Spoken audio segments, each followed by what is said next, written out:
This is a box. Now, there are some out there who feel that boxes aren't very interesting, and that's a shame because they clearly haven't been completely dependent on the mail for their RPG excitement. There's something truly exciting about getting a well-packed box in pristine condition filled with an RPG that you've been looking forward to. And if, like me, that is the reality of your RPG purchases, there's a certain appreciation for getting to see the box in an unboxing video. But anyway, Modifius, as I have commented before, is phenomenal at the logistics of getting games from their warehouses to people and getting them there in excellent condition. Now, mostly this is done through the fulfillment center, which is called GamesQuest. And you'll get a notification that your item has been packed and will soon be shipped out. And then whatever shipping agent is used for the actual transit gets in contact with you. So for this particular delivery, we were dealing with DHL. And so the estimated delivery for me was next Monday. I received this yesterday, which was Thursday. Today is Friday as I do this unboxing. So I received it much earlier than predicted, which was an incredible surprise. And the box came, as you can see, in untouched condition. So I've taken off the address and whatnot. And what am I expecting? Well, I went for the Atreides Collector's Edition, which means that I'll get the Collector's Edition, the Atreides version of the core rulebook. That's supposed to be in here. The Player's Journal should be in here. The Game Master's Toolkit. And 2 sets of dice. I added on an additional set of dice. So that's a pretty nice thing to anticipate. Of course, long ago, we got the PDF, and it has been updated as time went on. So we already know that we can expect a really good game experience from Dune.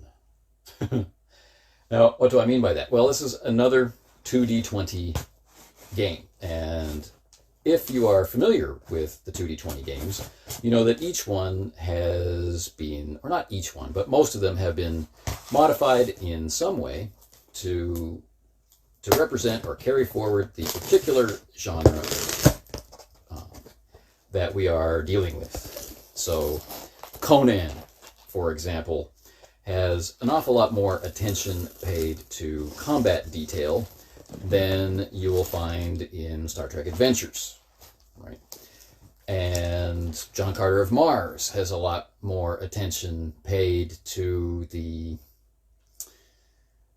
let's say, the emotional makeup of its characters, and the intensity of their feelings and their notions plays a more significant role in how we think about describing what we are doing. Plus, the sword and planet vibe of John Carter's Mars is front and center. It's a pretty dynamic and exciting game. Now, there have been issues of quality with some of the games. We know that while the game itself is functional, the presentation of the games in Conan and Star Trek Adventures, for example, gives you more work in figuring things out and in getting things to the table than some other games, but is definitely worth it in play once you have put that effort in and have worked with your game group to make that happen. So I've had some phenomenal campaigns of Star Trek Adventures. I'm still looking forward to doing a campaign with Conan. So I know that there is work involved in getting through the errata and navigating the layout choices. But John Carter of Mars gave me the first inclination that positive changes were afoot. And then looking at the manuscript version of Actum Cthulhu, which is still forthcoming in print, but backers of it have it in PDF. Looking at that showed me that that guess was correct. Things were improving, and in a big way. Looking at Fallout, again, right? We can see the distinct differences made to reflect the different genres, and we can see the real effort paid to improving the text, which was the one weakness that we could point at Modiphius for presenting in its textbooks. Logistically, flawless. IP choice, amazing.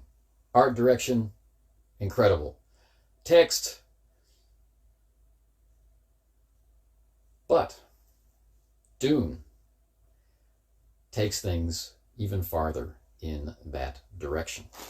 So if you haven't tried 2D20 yet, if you're interested in it, that would be one of my recommendations. If you like even the idea of Dune, leap in and give it a try. Plus, it will give you some thoughts about different ways to conceive of how you're playing other games, which I think is always valuable. Now, on top of this box, we have the dice. I'm going to show you the back of the dice first. Just a plain, plain box. Look at that. What is that? Cool. Arrakis, or Ericus, if you prefer, Melange role-playing dice set. There were different dice sets, but I really liked the Melange set. So what do they look like? Well, ladies and gents, they look like this. Right? I'll take them out and we can take a better look at them. But for right now, kind of a crystalline, translucent, deep, deep blue, like we would imagine the eyes of the Fremen to be. That's awesome. So what do you get? You get 5 D20s, right?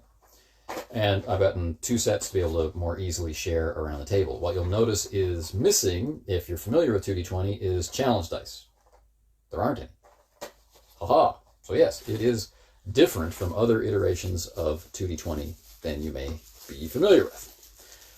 Next, we have bubble wrap. Lots of bubble wrap. All right. It's a bubble wrap envelope, which I appreciate. Let's lift that out of there. And the bottom of the box is more air pillows. Okay. So and it's sealed. Even better. The first thing we'll take out of the box is this. This is the Player's Journal, the Dune Player's Journal.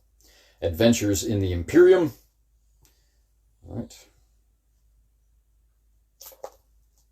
160-page journal, including 5 32-page sections consisting of a character sheet, a house sheet, and themed blank, lined, and squared pages with intricate patterns letting you record your epic stories. Okay, so part game diary, part character sheet resource in hardcover. I'll open that up a little later. And we have 2 big things. Which would you like to see first? The Game Master's Toolkit or the core rulebook? Let's go with the Game Master's Toolkit. So here we have the standard cover of Dune, Adventures in the Imperium. It's received a lot of praise.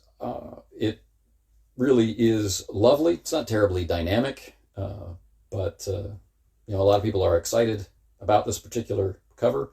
I think I would have preferred to see something more suggestive of the broader universe of Dune, or at least something more action-oriented. But this one is loaded with threat, and it definitely carries the one thing about this game which I expect to generate the most conversation, and that is the two levels of play, right? The master manipulator level of play and the write down in it agent level of play. We can see our manipulators in the background, and we can see the world of Arrakis stabbed through with a variety of bladed weapons. So a lot of plans and manipulations are in action. So this is your truly, hardcover multi-panel screen with book. Shall we open it up? I think we shall. Unless, of course, we're going to be foiled by something so petty as shrink wrap. Nope. We have succeeded. All right. So this is an advertisement. And here you can see the other type of dice, the sandy dice. So I went for these. And it would be nice to have both.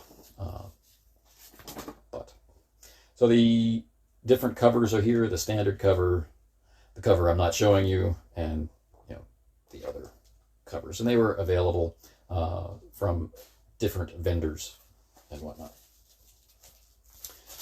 All right, so people who pre-ordered on Amazon, for example, had access to, I think it was the Harkonnen cover. I can't recall. All right, so the Game Master's Toolkit is a, how many pages? 30.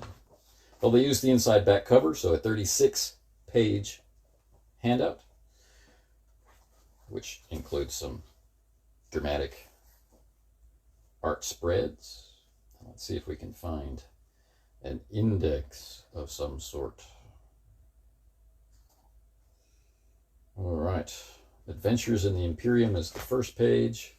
And wilderness survival, urban survival, political intrigue, adventure generators, mysticism. So let's take a look at the adventure generators. They have a character type, adventure title, title structure, location. This table generates Dune appropriate titles. Interesting. Sometimes a title is all you need to get going, to get that opening situation from which you can collaborate and interact and enjoy the ongoing and developing situations that arise from that first thing. All right, and we have an adventure. So the Game Master's Toolkit contains a 4-panel Game Master screen featuring a stunning map of Arrakis, reference tables and key rules on the inside of the screen, 32-page Game Master booklet, well, that's not exactly accurate, containing tools and advice on creating and running a Dune Adventures in the Imperium campaign, and a host of adventure hooks, intrigues, and settings to enhance your adventures on Arrakis. Very nice. Put that here. So let's take a look at the screen. Which side do you want to see first? I'm imagining you want to see this side first. Look at that. All right. And again, we will look at this more closely later. Inside, now I get to see the side that you just saw. Oops. Oh, that's lovely. Inside, yeah. Not bad. Good size, clear font. Yeah. Skills and drives, difficulty levels, traits, skill test procedure. Okay, how assistance works, how determination works, challenging drives, adding to threat, spending threat for the GM, conflict, attack sequence, creating non-player characters. Yeah, not bad. Story hook generator and advancement points, momentum uses. That's not bad.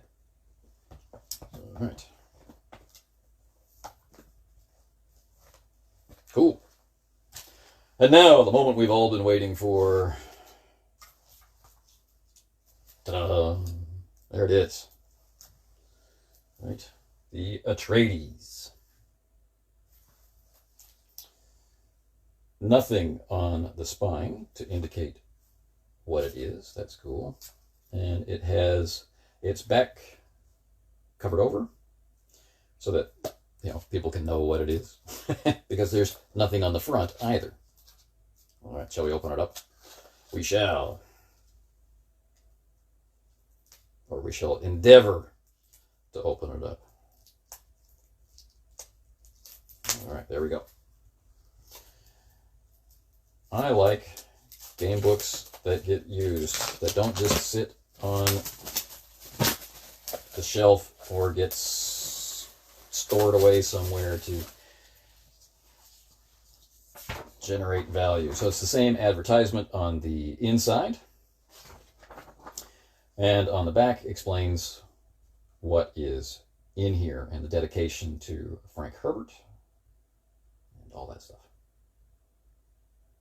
Cool. All right. Back is quite lovely too. So inside, it's just green, which I quite like. And we have the standard cover. Okay. Licensed from Legendary and Gale Force 9. Okay. Our credits page, contents, and there are these incredible splash pages right at the beginning of each chapter, and we'll show more of those later. The 2D20 game books are really clear in how they get you ready to play them, whether you have not played a role-playing game before or you have. How is this one different is pretty easy to determine, or how does this work is pretty easy to determine. It's probably easier for someone who has played a role-playing game before to quickly get into all the role-playing game jargon that we take for granted. But it's really not bad. A real effort has been made to prepare you for where things are and how to find them, and get you excited about it, and in linear fashion as you move from the start of the book to the end of the book, get you ready to play. Right? So what is Dune? What is a role-playing game? The universe of Dune. Right up front here on page 7, the notion of agents and architects, that 2 layers of play that I was talking about earlier. There's exciting art. There's lots of bold terms. So if you're unfamiliar, like you haven't read Dune yet, I'm imagining that reading this will get you pretty interested in wanting to do that. And if you have, it will confirm that, the project lead, at least, has read and understood the books. And we have eras of play, which I think is an item of real interest to people who haven't taken a look at the game yet. We have the Butlerian Jihad, we have the Reconstruction, the Imperium, the Ascension of Muad'Dib, the Era of the God Emperor, the Scattering, the Age of the Enemy. Right? And then we get directly into an example of play. All right. So, Chapter 2, The Known Universe, gives us a lot of setting. Right? Enough to get going, not so much that you think, I'm never going to be able to play this, I think. But I've read the Dune series a few times, so your mileage may vary on that.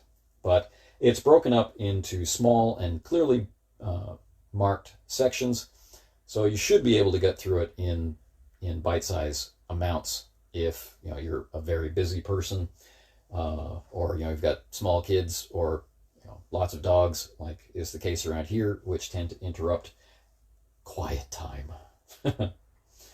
Right? And so by the time you get through this section, you should have a clear sense of what kind of technology is normal for the setting, how the factions interact with each other, what the factions are, and what the basic notion of the timeline is. And then you'll get into character creation. You'll get into creating a noble house for those characters that you create to be connected with, and you will then get into system to figure out how those struggles of advancing the goals of your house can be run. So we have heavy paper, a medium gloss to the pages, a consistent dusty, sandy theme throughout, which has a very subtle reference to the map image on the back of the screen, where we see this web of lines going across. Are those trade routes? Are those zones of control? Are those webs of manipulation? Or are they all of those things? Right? We get into visually inspirational, and the text is inspirational and supportive, and the system directly sets you up to quickly, through an abstraction of terms, handle conflicts, whether that be trying to knife someone in the dark, or whether that be trying to take over their organization. You will be able to represent that with the level of specificity and granularity that you want, because of how everything is phrased. And that's about all I want to say about that right now. I'll do a specific video on how this version of 2D20 does the cool stuff that it does. Okay, so that's the end of the unboxing, because the unboxing is just an unboxing. Where do I put this? And I did say we would look at the dice. So I'm going to open up this package of dice. So inside there is a capped plastic tray. Right. Keep everything in place. All right. And the one has been replaced by like a sandworm sigil. Right. So they are translucent, right, in this gorgeous blue color. And of course in 2D20 you want to roll low. So we have Shai Hulud on the one, rising up and threatening to swallow the world, which is cool. All right, so I hope you've enjoyed this unboxing video, and that if you're interested in the game, you're now more interested in the game, and if you already have the game, you'll want to talk about it. I'll be doing more videos about it and other 2D20 videos as time allows. So I look forward to interacting with you about them. But until then,